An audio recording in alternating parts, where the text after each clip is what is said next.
If you hear me!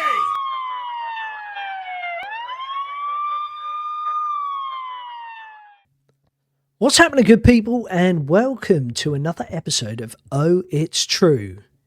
It's the damn news. With me, your humble host, Fraz, and joining me this week, I have only one person, and his name is the ring historian, Dirty Dave.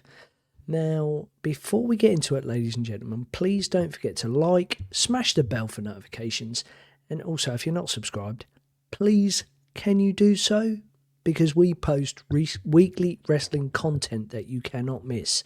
But that being said, Dave, how are you, mate? I'm splendid. I'm feeling because a little... of lack of Andy, or No, I'm feeling a bit Jim Cornette this week. I've got to be honest.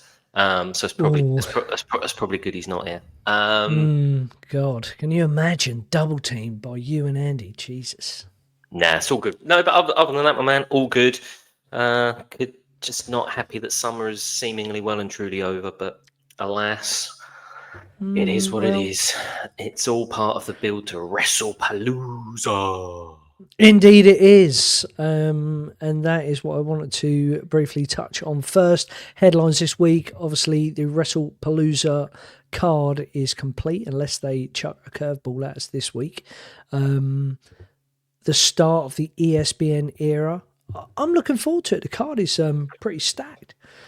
We've got the women's title match with Io and Stephanie Vaquer. No build, really weird build for this, but I have heard that Stephanie Vaquer has taken English lessons and that's why she's off TV. But we're not going to talk too much about individual matches because we do have our weekly prediction show for WrestlePalooza. Yeah. It is coming soon. Go and check it out, people. Check it out. Who else is on there? Usos and the Vision. We've also got the mixed tag match with Punk and Lee versus Seth and Becky, Drew and Cody, and John and bloody Brock Lesnar. How could I forget? So John and bloody Brock Lesnar, his new name. Are you looking forward to it, sir? Yeah, I am. I am really looking forward to WrestlePalooza. I do think that the majority of the builds to the majority of the matches has been pretty poor. I mean, really, the only one that's got consistent build each week on each show is the mixed tag match. Yeah. But we are where we are. It's a big name card. Io, we know what she can do on a big stage, so I'm not worried about that match. I think that will be fine. I'm not worried about any of the matches. It's just would have been better with a bit more oomph. But I don't know. Maybe the counterpoint there is they didn't feed us too much, and maybe this pay-per-view or PLE will over-deliver. Possibly. I would love to be pleasantly surprised. Yes. Other thing on my list is Tiffany Stratton concussed on SmackDown and with no return date. I, for one, know it's not Tiffy time at the moment. However, she will be sorely missed because the women's division on SmackDown is smelling up like a fresh turd at the moment. An interesting analogy. Yeah, I mean, it's the last thing SmackDown needed on the women's division. I mean, as if we needed to see Tiffy and Mangill one more time. But yeah, to get that concussion, I think that was from that missed move off the top rope to the outside, wasn't it? I mean, let's just hope it's not a long-term concussion that keeps her out because we've just had a disaster on the Raw brand with the women's title. You know, we've had no women's champ effectively since SummerSlam on that brand. We don't want to be in that situation, but fingers crossed we'll do everything we can to get Tiffy back and she can keep it and carry on. Yeah, I think it's just WWE protocol, concussion protocol that she's out. There hasn't been any sort of damning report saying she's going to be out for a while. But yeah, like you say, hopefully she'll come back because as we've seen with Cody being away, it just stinks, doesn't it? But let's end my main headlines on a bright note. Your namesake, Dirty Dom, new AAA mega champion. Did you? I only saw the highlights. Did you watch the match or did you watch the event or not? No, I saw the highlights again. It's just been a manic weekend, but fantastic for him. Really, really good. Love Dom. I'm just slightly fed up that all this stuff comes at the expense of Raw and SmackDown at the moment. I think Raw and SmackDown have really suffered since SummerSlam with no focus on any of the champions on any of their brands. Slight focus on the men's US title on SmackDown, but I mean, we'll talk about it later. But loved on, fantastic. But come on, man, get that Intercontinental title to mean something on Raw, please. Yeah. No, you're definitely right about the IC title. I'm glad he won, and it was funny to see El Grande Americano, and they all came out at the end, which was cool. Which one? Well, which one indeed? The only one, in my opinion. Okay. I was going to say, there's going to be a celebration apparently in Mexico City on the 27th of September on AAA, with him being the new Mega Champion, which will be fun. So we shall see. I think it's all building to potential Rey Mysterio versus Dom Mysterio for the title. Yeah, that sounds about right. You can see that. Yeah. And I think we're going to get to a point where we're going to start to see these championships on different brands, but not willy-nilly. But I mean, you can see this AAA championship could be a WrestleMania match, can it? And if WWE hurries up and buys TNA, then who knows?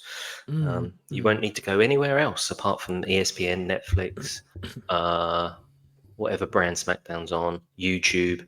How many other channels are WWE on? But anyway, you won't need to go. You won't need to go anywhere else apart from those 20 channels that they're already on. Well, thankfully not Channel 4 though, eh? Thankfully not Channel 4. There's no advert breaks in the middle of the Big Show's entrance. No. Talk about that later, shall we? Which we will talk about in our Back to the Pay-Per-View video. Advert break. Yeah. Okay, well, I'll quickly breeze through SmackDown. SmackDown last Friday, opening segment. Brock Lesnar opened the show, dropped R-Truth on their F-5s to heat up the Cena program. We had the US title match, Sami defeating Rey Fénix. Back and forth showcase. Fénix got near full with a springboard cutter. Sami countered into a halloumi kick. I love that. We did just talk about it earlier. I mean, US title hasn't even been that relevant. It's only been 2 weeks, hasn't it? And I don't like the fact that it is a he's telling us who he's going to fight before the matches. Yeah, I mean that takes a bit of the edge away. I've got to be honest. I think I'd rather have the surprise. But it's the only belt, that's getting any time on TV at the moment. So I can't shit on it too much. But yeah, it's not how I would do it. But it's only 1 week in, so let's see how we go with that. No, let's see. Giulia versus B-Fab, another match that didn't start. WWE World Title, Women's Title match, Tiffy and Mangill. We touched on that earlier. Double DQ, wasn't it? Or count out, sorry. Nia Jax destroyed both of them.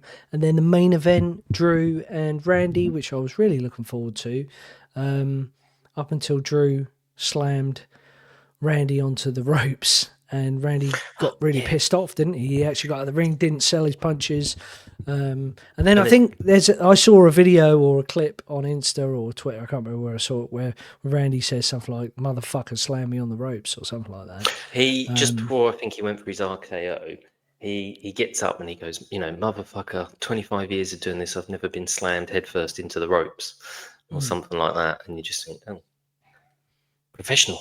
But is what it is. I thought his legs hit the rope, and that's what he was pissed off about. Oh yeah, well this is it. I just think because he landed funny, as if you're being slammed into the ropes, I think. But yeah, I don't know. Who knows? Which ended with Drew winning, and then was going to destroy Randy on the outside with that Claymore against the announce table. But we have the returning hero, Mr. Cody Rhodes, out of nowhere, who looked a little bit more jacked than usual. I can only suspect for his role as Guile in Street Fighter. Yeah, and just got to hope that extra bolt doesn't, result in an injury, because quite often sometimes that does. So let's just hope and pray that doesn't happen, because that really would be the last thing we need at the moment.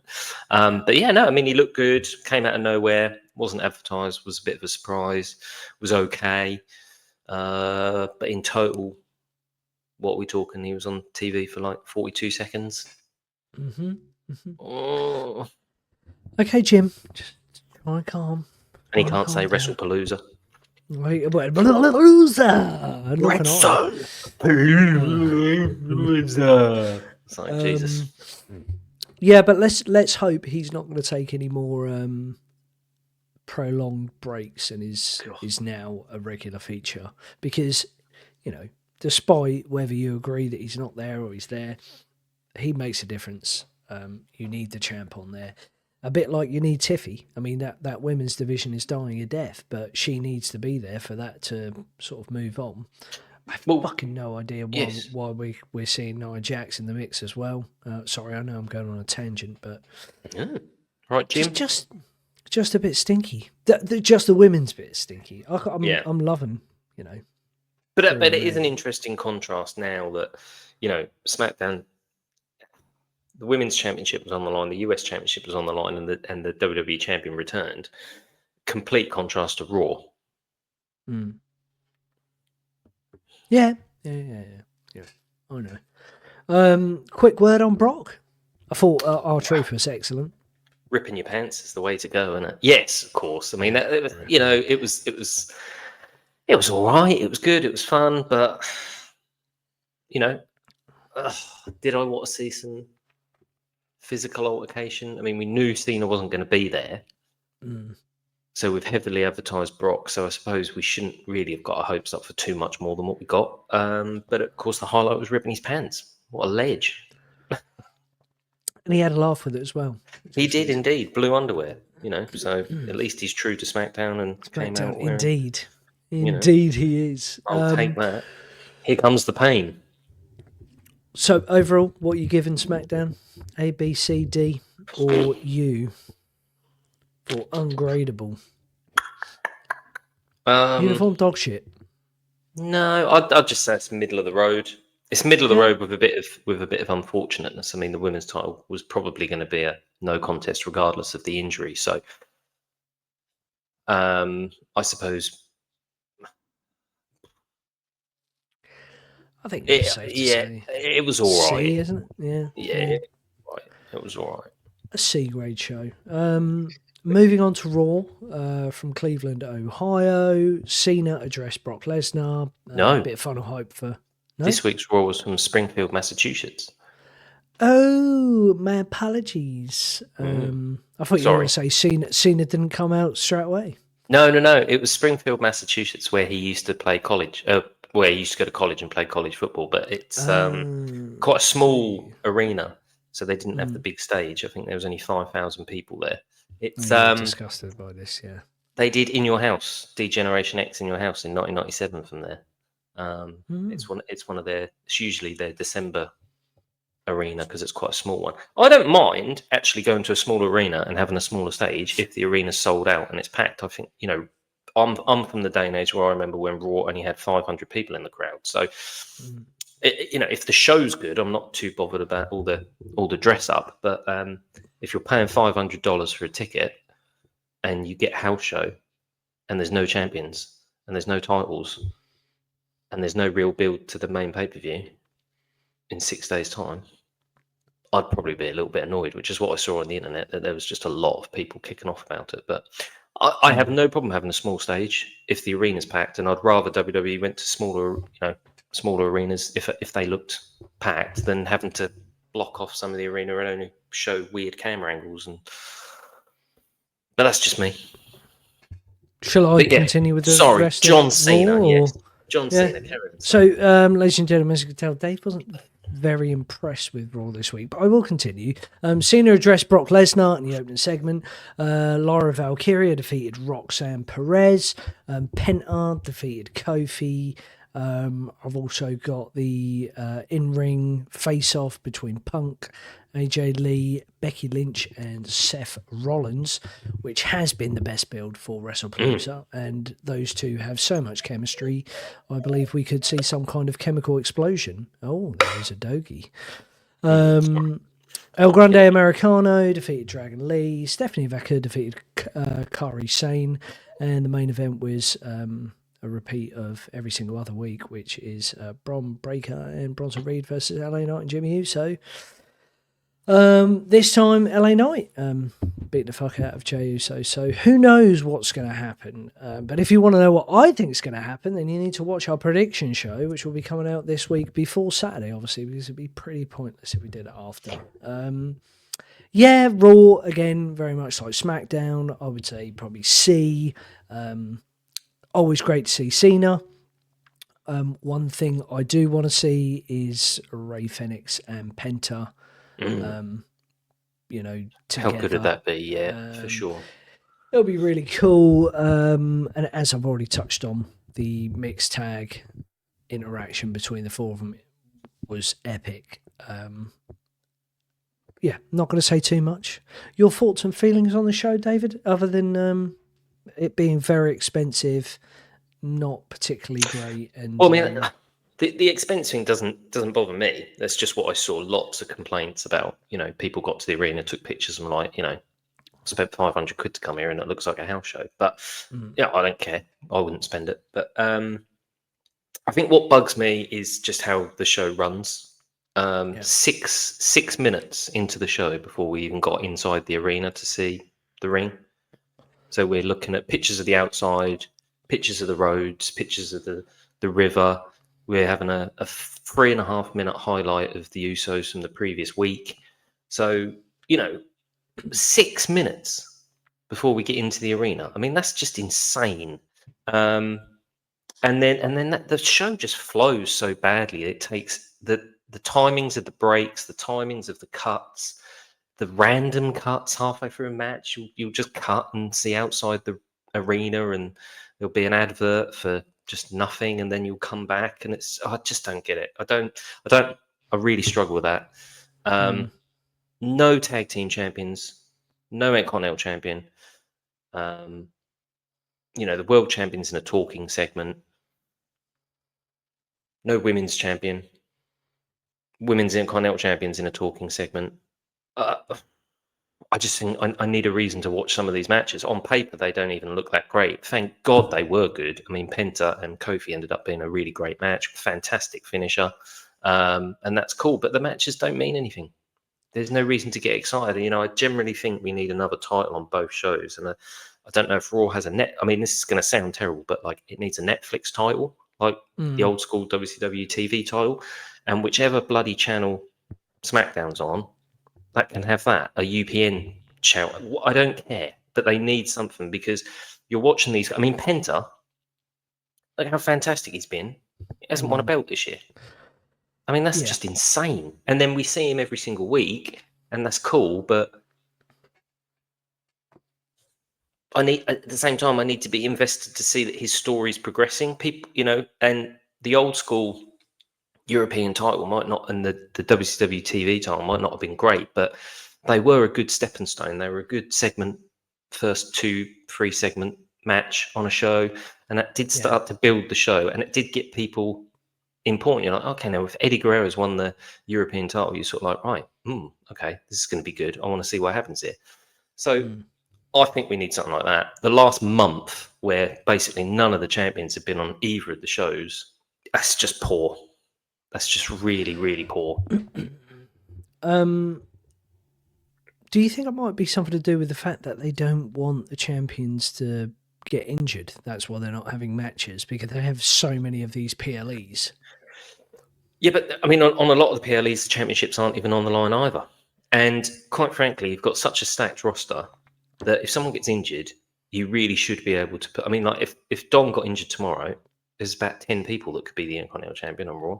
You know, AJ, Penta, other members of the Judgment Day, Sheamus, Rusev. I mean, it's just that's the nature of wrestling. That's the nature of carnival. That's the nature of the circus. You know, one elephant gets injured, you bring another one in. That's ridiculous. I mean, you even bring someone up from NXT, do a tournament, do a battle royal, do something. I mean, injuries have happened all the time. Some of the best title switches or some of the best situations to have happen. Kurt Angle in 2006 winning the world title when he moved from Raw to SmackDown because Batista got injured. Then we ended up with that phenomenal Taker versus Kurt Angle title match at No Way Out. Sorry, that's my dog crying because my wife's come home. You turn these things into opportunities. Yeah. Because the alternative is no one cares about watching the program, nobody cares about the titles, and nobody cares about the champions. Yeah, no. I totally get what you're saying there. I just thought maybe the way that they're so business savvy now, and it's all about making money. Is like we've advertised, say Dom to be at this event at AAA. They don't want to put him on a show to fight, and regardless of whether the title's on the line, like he's got to appear there. So if he gets injured in a filler match on Raw where he's defending the title against bloody, I don't know, Rusev, they don't want to risk that. But yeah, I totally get what you're saying. They could definitely fix stuff.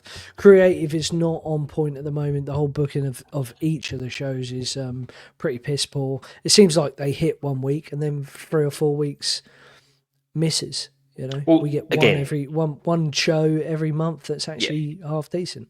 And again, to your point, okay, if you're investing time and money and etc. into, say, Dom, for example, Penta's on Raw every week, and he even went over to SmackDown a couple of times. He's having a very busy time. Stick the Intercontinental title on him. Stick it on AJ Styles. Advertising Dom for AAA as a former Intercontinental champion as opposed to being the current Intercontinental champion, that doesn't make any difference. No, it's Dom the character now. He doesn't matter. it doesn't need the title, does he? No, and what about the tag belts on Raw? I mean, Jesus Christ, what's going on with that? What a total waste of Finn Balor. Not even on Raw but then he comes out on NXT and he's absolutely fantastic. And you think, what? I just thought it was weird. I just think it's weird. But anyway, which leads us nicely on to NXT Homecoming. I saw a couple of highlights. The best part was Triple H and Shawn Michaels in the ring. I'm just slightly, you may disagree with me here, but anytime I see Michaels doing a public appearance in a ring or in front of a crowd, he's just not the same. Doesn't seem as comfortable in front of the microphone than he used to. Because he's not allowed to say anything. Really? Michaels was always pretty unscripted, wasn't he? And even if he had a scripted, go off and do his own thing. But this is, public traded company. This is lots of money. He doesn't want to get shut down, or what's the term these days? Cancelled. Where you cancel people. Yeah. So he's on his best behaviour. The downside to that is, as a fan, we don't get to see the best of Shawn Michaels, but it just is what it is now. Yeah, it just seeing him cut a promo now is a bit cringe. It's like watching myself on these videos. I'm like, oh my god, I could really do much better. But I agree. Yeah, anyway, I could. I know I could. I'm missing Andy, is what it is. William Regal come out. War Games. I thought he's fucking quality. You weren't happy with the War Games announcement? Well, I don't. I mean, we don't know what's happening, but for the love of God, I hope it's not NXT versus WWE at War Games, because we've just gone straight back to Vince McMahon being in charge and having Raw versus SmackDown at Survivor Series, where everybody comes out wearing their t-shirts and it's a big t-shirt fest, and it doesn't mean anything because the winner doesn't get any. Nothing happens. It's not like the winner gets to trade someone from the other brand, whoever they want. There's no point to it. Like, no one cares at the moment. Yeah. There's no at the moment. So I just hope that doesn't do that. And I hope it does mean something. They're going to a baseball field, aren't they? So they're going to be looking for at least 50,000 people in November, in the cold, in the wet. That's a tough sell for a ticket. So they better put something on the line in that. I'd have just thought we'd be looking at John Cena in that main event in some way, shape, or form. But let's see what happens. Yeah, 100%. I just don't want a t-shirt fest for no reason. That's all. I can't stand that. I will put a call in, Dave, and ensure that there are no t-shirts on display. Thank you. No. I for one saw a few of the highlights, and I thought the Homecoming show was good, seeing the old guard, shall we say, come back and fight the new people. North American title, Ethan Page defeated Tyler Breeze. Women's tag matches, Charlotte Flair and Alexa Bliss defeated Tatum Paxley and Izzy Dame. Finn Balor came out, we've already said, I mean, the theme music is incredible. I said to you before we came on, I am regretting my decision of not including in my top 5 themes of all time. Trick Mello Gang. So Trick Williams and Carmelo Hayes defeated DIY with the help of The Miz. 6-woman tag match. Rhea Ripley, Lyra Valkyria and Stephanie Vaquer defeated Jacy Jayne, Kiana James and Blair Davenport. The double arse fuck move. Vaquer does. And Booker T nearly had a heart attack. Yes, I did see that. And then the Grayson Waller effect segment with Oba Femi coming out, and then Trick Williams. There's going to be some kind of champion versus champion thing there. But overall, the match quality is always excellent. Always a fan of NXT. I mean, I know everybody raves about AEW, and it's not that I dislike it, but before AEW, I was watching the black and gold NXT. I went to see him in London. Far better shows, watching Samoa Joe and Finn Balor and all those sorts of matches, watching Baron Corbin before they all come up to the main roster. So, there were some outstanding shows. Go back and watch those original takeovers, Takeover London, Takeover Brooklyn. They're just awesome. So, yeah, a little bit of nostalgia, fantastic. And incredible how you can just turn up with your old music and you kind of are fantastic and everybody loves you. And so, can we do it on Raw, please? That'd be good. Well, if only the big boss man was still alive. Well, Ray Trailer can come out and have a nightstick match with Nails, and the Mountie can be the guest referee. That's fine by me. With lumberjacks of the Quebecers and the Bushwhackers, yeah. Tune into the Vault later, people. This week's from the Vault. The Quebecers are very key. Yes, they are. Excellent. There we go. Quebecers. And General Adnan will be making an appearance as well. I'm definitely sure. Ladies and gentlemen, thank you for tuning in to an episode of It's True, It's the Damn News this week, minus Andy Nero, the kayfabe assassin, who has work commitments, who can't be here tonight, but he will be with us next week. Have I just thought, as we're now doing It's True, It's the Damn News, based on Kurt Angle, does that mean each week one of us has to have a broken neck? I'm going to pass. Yeah, same here. We're going to do it without a broken freaking neck. Absolutely. So, with that being said, can you please like the video, share with your friends and family, hit the bell for notifications. If you're not subscribed, please do so. We post weekly wrestling content that you just cannot miss. So, until the next time, adios, amigos. Bonjour. You suck.